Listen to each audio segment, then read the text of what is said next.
Welcome to another Route Pros vlog. I'm James Poyster. Today we're going to talk about why face-to-face sales fail. Now wait a minute.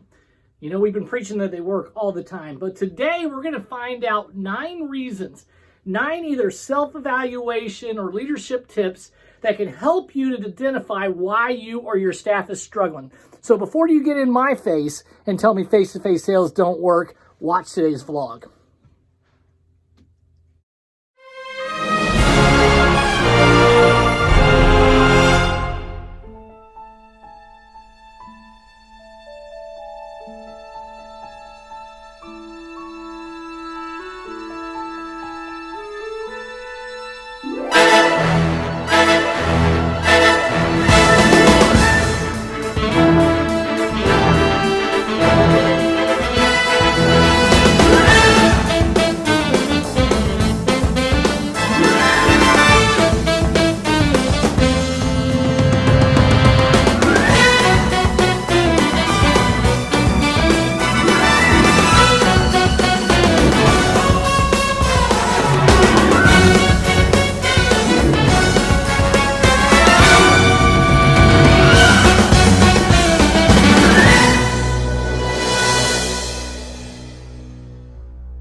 We are not going to fail at sales anymore, and here's why. I'm going to give you 9 elements and 4 subcomponents of each of why people struggle at face-to-face sales. The first one's fear.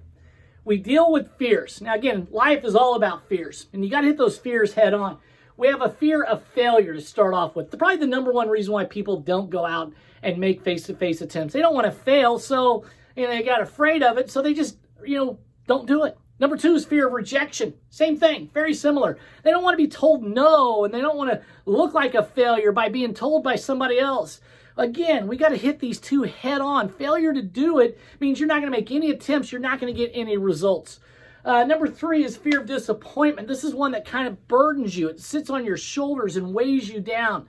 Again, disappointing your manager or your leader or yourself or your team or your family. Again, it's all part of the sales cycle, the sales process. And number 4, some people just have a fear of talking. That's why we do DISC profiles. We help you with your communication style, and we help you get a sales pitch that is really built around your ways of communicating, not everybody else's. Number 2 reasons, attitude. Attitude, attitude, attitude. We do the ABCs of selling all the time, and A starts with attitude, and Z ends with 0 excuses. You get the I can't.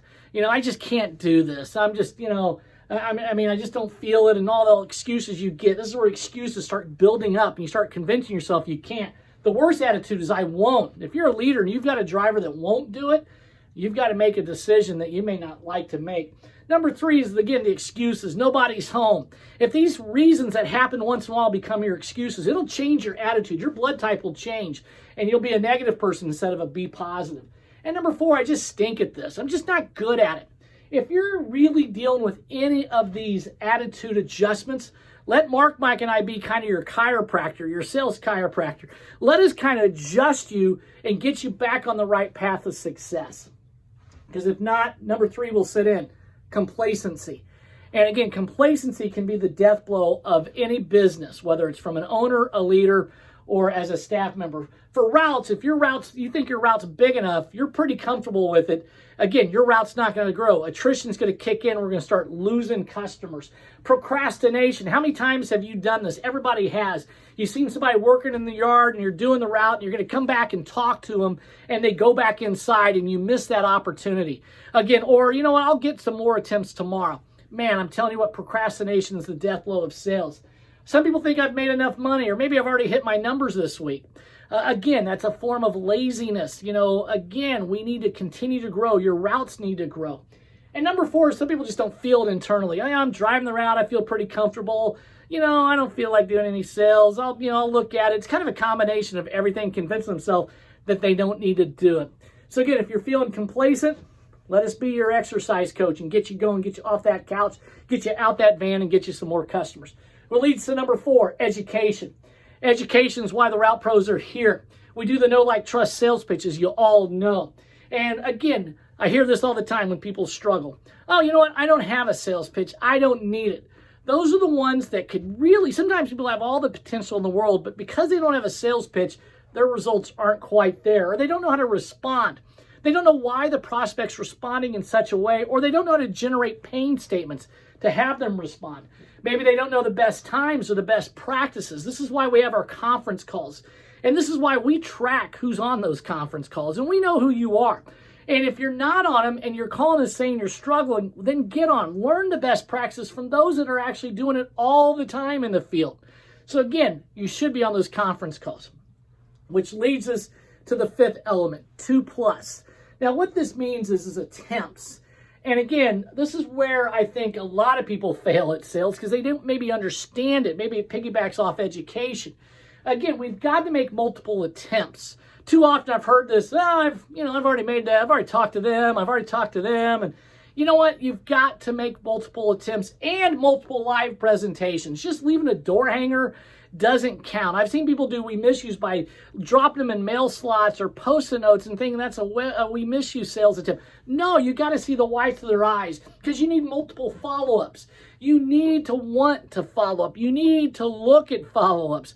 They're not just going to jump in front of the van and say, sign me up. And you're going to deal with multiple no's. You're going to get 2 or plus no's.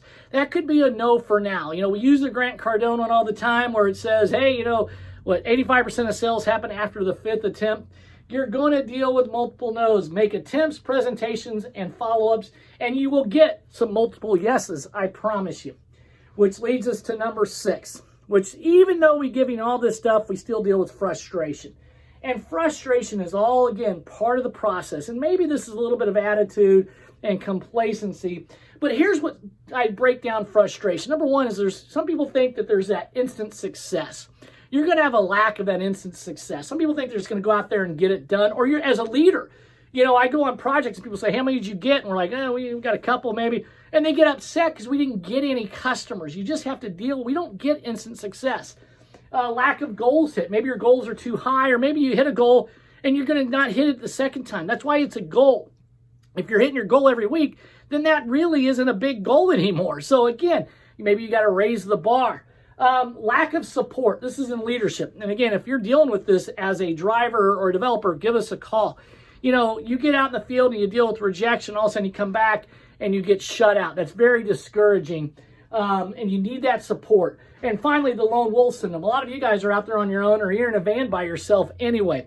So it can be very frustrating and discouraging. So again, that's why we always like sales blitzes and go out in teams. You have a better chance of getting people on board.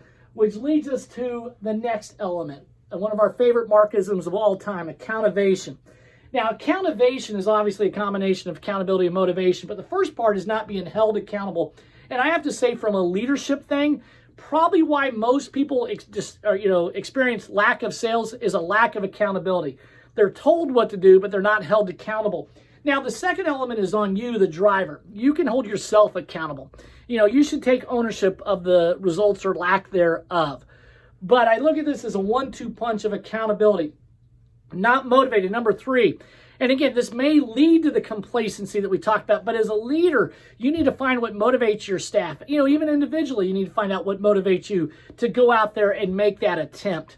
And number 4 is really a lack of measurement, lack of gems, for those that know what that is in the Route Pro world, or a dashboard or some sort of tracking. Again, if we were driving a car without a dashboard, we'd run out of gas, we'd run out of oil.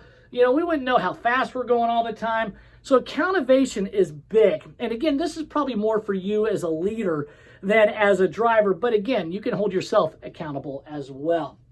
Number 8, consistency. And consistency is probably a hidden element, and it's also kind of a hodgepodge of several little micro elements of why face-to-face sales can struggle or fail.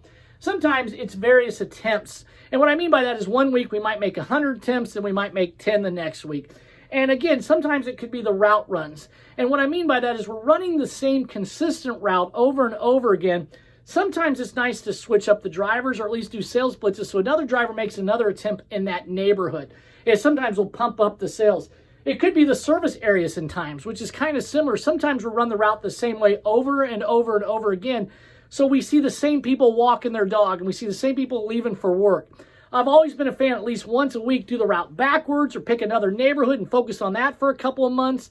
Again, break it up a little bit. That way it's not so consistent with seeing the same people over and over again. And finally, it's just not improving. This is either a self-evaluation or for your leader to look at your team and say, are they growing? Are they getting better at the position? Or are they getting worse? Which leads us to the last one, expectations. This one kind of mops them all up. And this kind of breaks down the elements and trickles them down. Because I always say without expectation, you get, conflict and frustration. A lack of even defined expectations. I mean, there's times that drivers don't know how many they're supposed to get.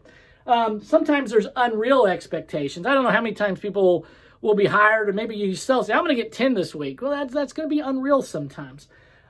Expected understanding. Now, what I mean by that is sometimes, we work with drivers who have a route manager who's never knocked on a door, who doesn't even know what the pain is. They don't even know what it's like to go out there. And so this is a very, very critical missing element in a lot of people's growth. So if you're somebody's leader or boss and you're trying to coach them on face-to-face sales and you don't do it, it just doesn't work.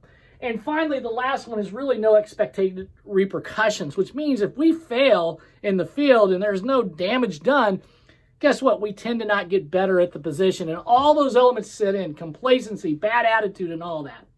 So what does that mean? Well, I've kind of got this face-to-face acronym here. And if you look at it and poof it, then you can see that I have just broke down face-to-face in those 9 elements: fears, attitude, complacency, education, so on and so forth. So what does that mean? That means get yourself kind of righted. What I look at it this way. If I go out there to knock on a door and I already say they're going to say no, I expect a no, guess what I'm going to get? I'm going to succeed. I got to know. If I feel that I'm terrible at it, if I feel lack of confidence and lack of understanding and lack of you add all these elements, there's 36 of them total, I guarantee you your face-to-face numbers are going to dwindle. Your attempts will dwindle. The leadership will be discouraged, and the results aren't going to be there. I know we're dealing with a very difficult time. I think a lot of people are using COVID as a new excuse because they don't want to go sell. I'm here to tell you, not everybody wants to go do it. I'm one that says, hey, I'm not sitting there skipping to each door. But it's not that hard. If you look at it from a punishment perspective, then you are going to struggle and you are going to fail.